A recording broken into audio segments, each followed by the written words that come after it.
متابعينا الأوفياء، أهلا وسهلا بكم. إليكم موعد وتوقيت المباراة والقنوات الناقلة لحساب الجولة الأولى من دوري أبطال آسيا للنخبة لموسم 2024-2025.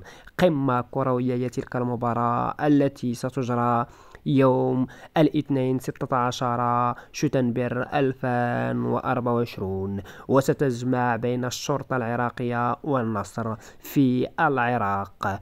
وستنطلق هذه المباراة على تمام الساعة 7 بتوقيت مكة المكرمة، 5 بتوقيت المغرب والجزائر وتونس، 4 بتوقيت غرينتش. وستنقل وتذاع المباراة حصريا على قنوات بي إن سبورت القطرية. وستنقل هذه المباراة على قناة الثانية الأسيوية. في نظركم من سيفوز في هذه القمة الكروية، الشرطة أم النصر السعودي؟ ويغيب كريستيانو رونالدو عن هذه المباراة لأسباب مجهولة.